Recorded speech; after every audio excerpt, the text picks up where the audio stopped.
arrows do bounce. You can skip arrows off the ground. I've seen people skip arrows along water. Hello, I'm Jim Kent, known to the wider world as Grizzly Jim. I'm a traditional archer, YouTube creator. I'm lucky enough to have traveled all over the world, sharing my passion for traditional archery. Today, I'm back to look at some archery clips from film and TV to judge how real they are.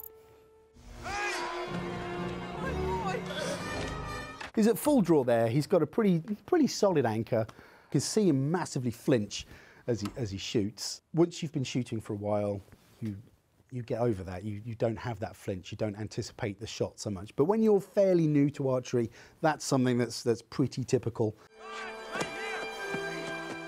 But he's given the feather a lick.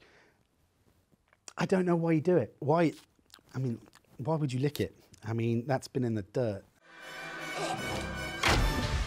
An arrow will spin as it flies through the air, especially with a feather. Feathers come in two flavors. You've got left wing or right wing. One will make it spin one way, the other will make it spin the other. But it doesn't fly straight. Arrows, when they fly through the air, they oscillate like crazy because you've got all this energy coming from the back and pushing is usually fairly weighty up front. It takes a couple of seconds for the back to catch up with the front, so you end up with this hugely oscillating arrow flying through the air. Obviously, the more tension in the rope, the easier it would be to cut. If there wasn't much weight there, it would be very difficult to cut, but if it's under a lot of tension, that would cut through quite nicely.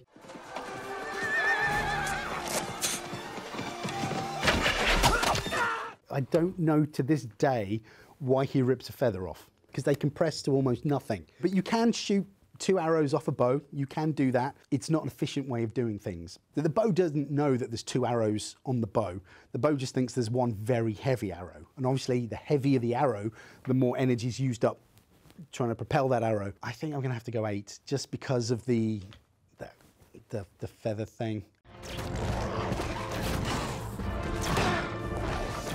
If I use a quiver, I tend to use a back quiver. It gives you a nice low profile. Quivers you tend to either wear on your hip or your side or your back. When you're in the woods, you tend to want to keep a sort of fairly slim profile, so a back quiver is quite useful. Arrows do make a noise when you shoot them, but they don't quite make a noise like you expect them to, unless you use something called a flu-flu, which is an arrow with really big feathers on the end. The noise that they make is so satisfying.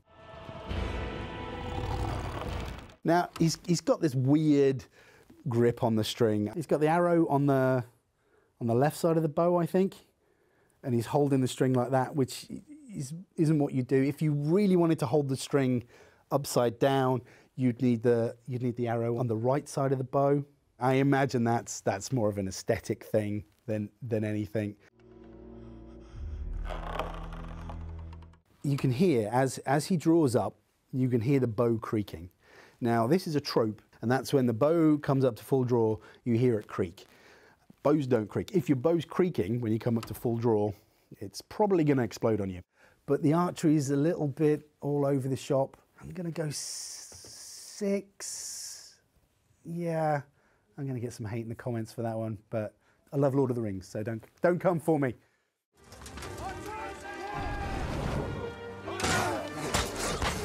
I've tried this, and what actually happens is when you wrap something around an arrow and shoot it, the arrow goes, but that tends to stay, so you end up with a bit of linen on fire by your fingers, which isn't a great idea. I'm sure there was other ways of doing it, but it was actually a small cage on the end of the arrow that had something flammable in the cage. So when you shot the arrow, the force of the arrow going forward didn't force it down the arrow shaft. It's all about quantity over quality. So you'd send a lot of arrows skyward, up and over, to try and sort of rain down hell on the opposing side. There's a very famous English battle, the Battle of Agincourt, where the English famously won the day because of their archers doing exactly that. I kind of like the way the arrows are bouncing off the shields. That's quite realistic. I would have definitely employed that tactic if I was at Troy. Got a bracer on, protect his arm from the string. So what happens is when you draw a bow back and let it go, the string, in an ideal world, would come nice and straight past your arm, but it doesn't. Because it comes off the fingers, if you see a string in slow motion, it actually comes towards the bow like this. So a lot of time you tend to sort of bash your arm with the string, and that sort of bracer there would potentially stop that. I'll give that one a 7.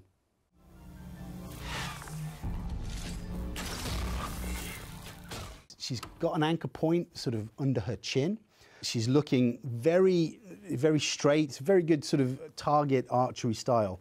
And there's nothing wrong with target archery style, but it is very good for shooting set distances. She's going to be sort of competing in the Hunger Games, so she's going to be in sort of more combat sort of situations. So that isn't really the right sort of archery for that sort of scenario.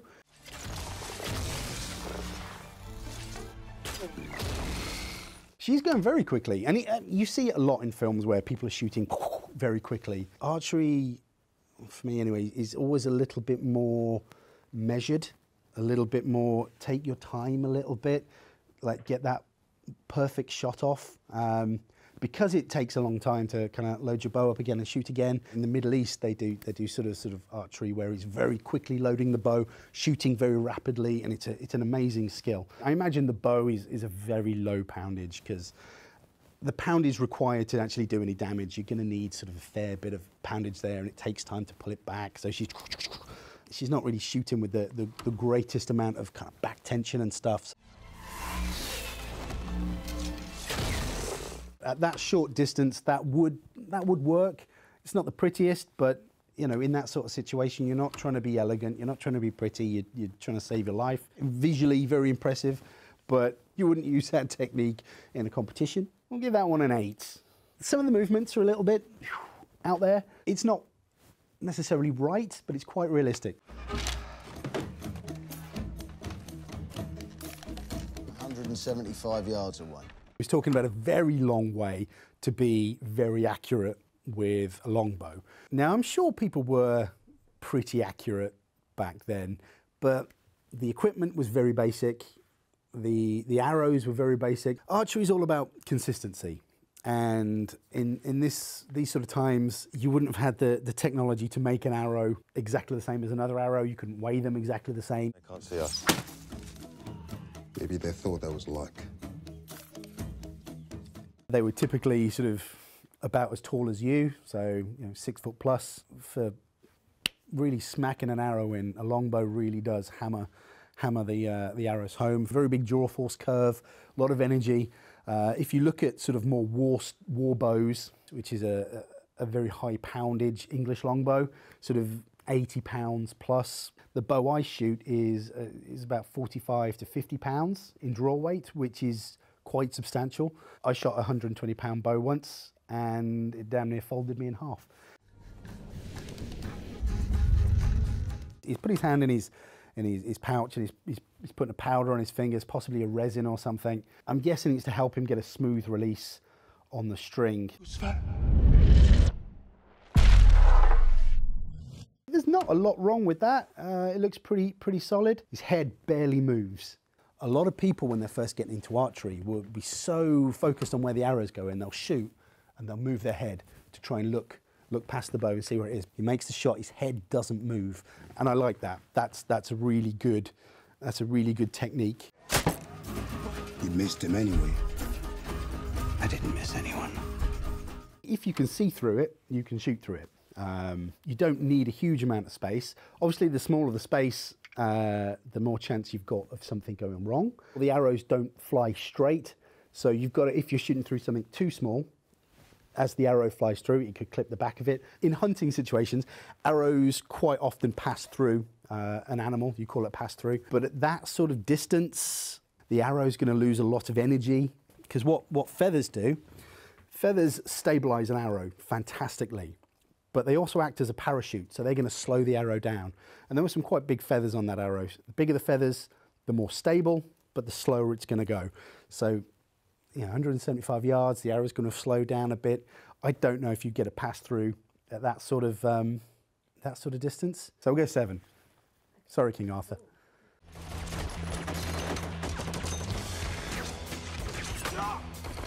These guys have shot 3 arrows into a cement wall.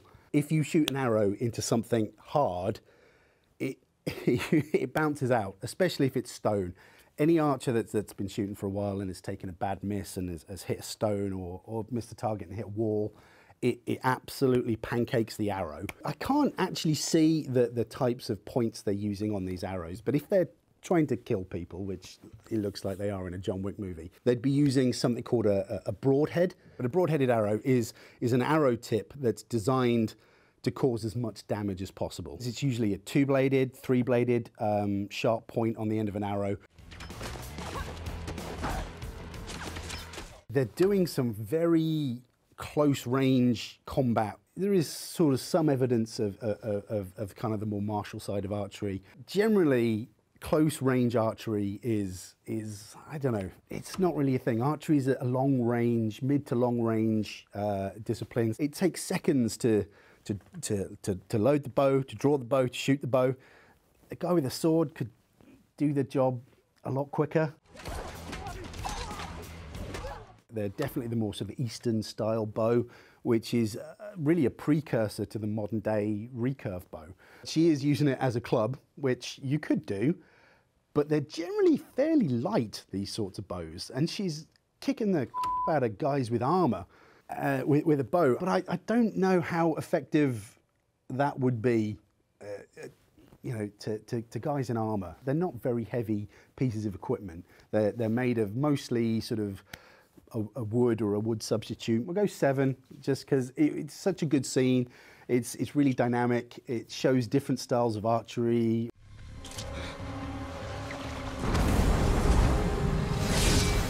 That would be very heavy, and that would create a lot of weight in the arrow, so the arrow would probably just flop in front of her. And also, she's got to shoot it over her hand. But the thing I really like about that little section there is the way the bow moves.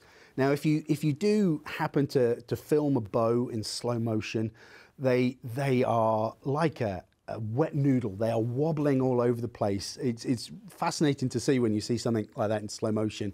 And they've got the movement of the bow completely right. That is exactly what a bow would do.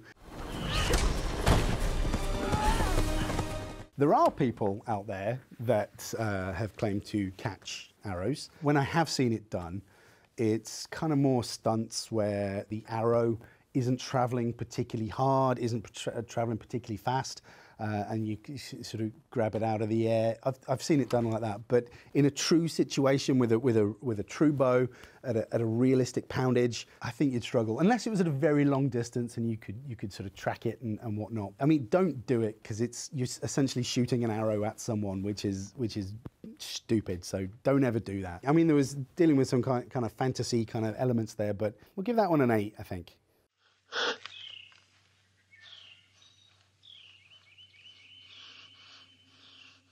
I love this film. This is such a good archery movie. This guy here at full draw now. The bow he's using is a nice little short style hunting bow.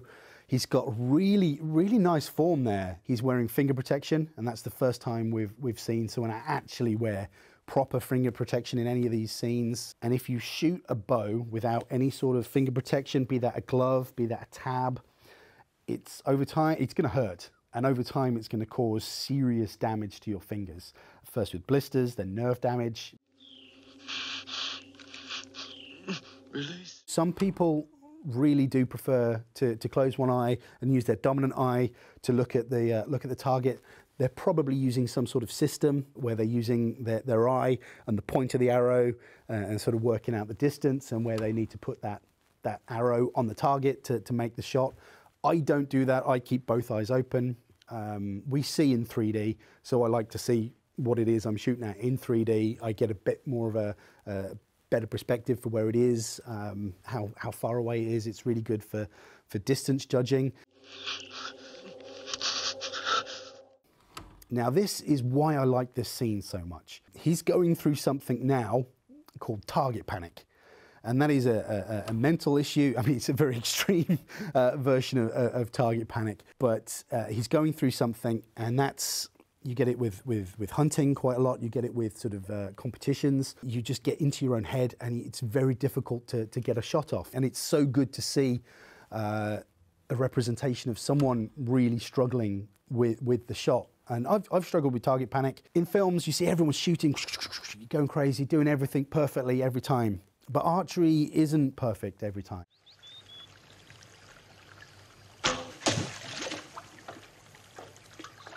And what they're doing is they're bow fishing. He's got a bow quiver attached to the side of it, and he's got a fishing reel. You can tell he's been coached by someone that knows what they're doing. Bow fishing is an incredibly tough skill, and I've got nothing but respect for anyone that can bow fish, because it's not just a case of seeing the fish. Because of the refraction of the water, you've actually got to put it in a different place to where the fish is. It's a whole skill that I've got nothing but respect for. Machines are going to fail, and the system's going to fail. He's got some very bright feathers on his arrow. Now they're what's called the two shapes you tend to get. You get a shield shape and a parabolic shape. They're a parabolic feather, so they're round at the back. Very bright colours. Hunters tend to use quite bright colours on their arrows, sort of the oranges, the pinks, the whites. They show up in a nature environment quite well.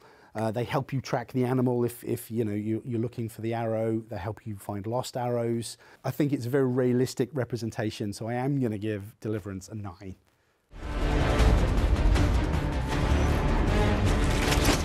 Bows don't do that. Bows are under a lot of tension.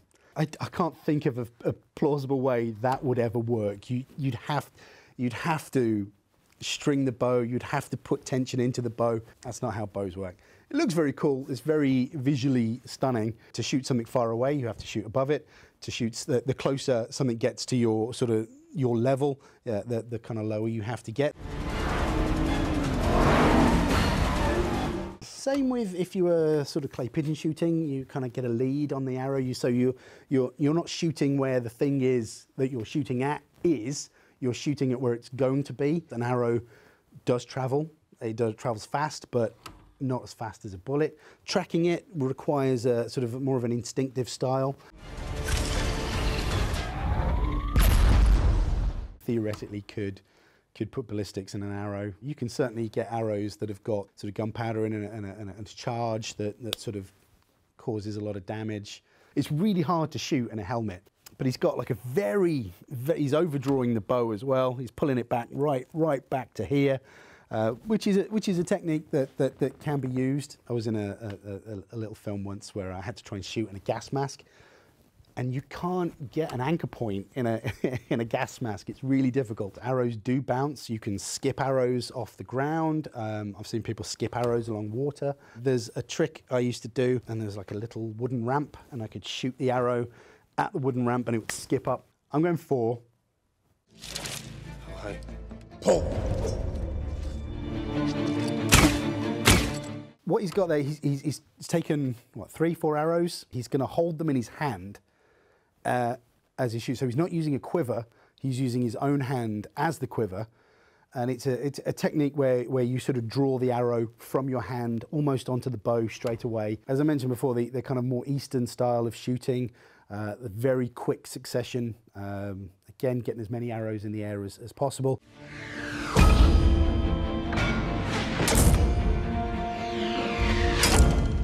He's got this very low anchor point, very floating anchor point. That's difficult to get accuracy, but he's using an Eastern style bow, and when, you know, the sort of bow that you'd use on horseback. And you can't really get a good solid anchor point when you're on horseback, and some of those archers are phenomenally accurate. So maybe anchor point isn't everything for this sort of particular style. And I love Pedro Pascal. I love Matt Damon. I'm going to give it, we're going 5.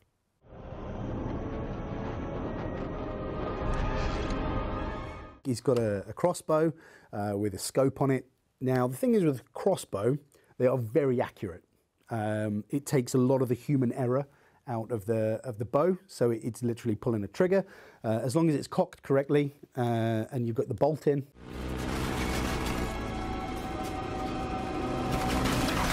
I did notice he shoots the bolt, but the bow still remains cocked. She's holding it for a very long time. That's a very long time to hold a trad bow. Olympic archery is slightly different. You tend to have a little device on your bow that sort of clicks when the arrow gets to a certain length, and you hold it full draw for a bit and expand on the shot. So the shot sequence on an Olympic style bow would be longer, but she is at full draw for a very long time. The other thing I noticed about her being at full draw, the way she's got the string, it's down the side of her nose. Now what's going to happen if that was a fully fledged, full poundage bow and she had a decent release? That's going to whip right past her nose and cause a lot of pain. It's going to hurt, and if you do it again and again and again, it's horrible. I imagine there is some sort of indexing on the arrow for her to sort of feel. On modern arrows, you tend to have like a little plastic index notch on there so you can feel which orientation the arrow is. So I imagine it's a similar sort of situation. Let's give The Hunger Games a 6. My favourite kind of archery movies, I mean, 2 of them are in there. The Robin Hood, Prince of Thieves, which I think is absolutely fantastic. It's a little bit cheesy. The other one in there is Deliverance. It's such a good representation of archery. It shows archery as it's never perfect. There's always something that can go wrong. And if you like this video, why not aim at the one above my head and check it out.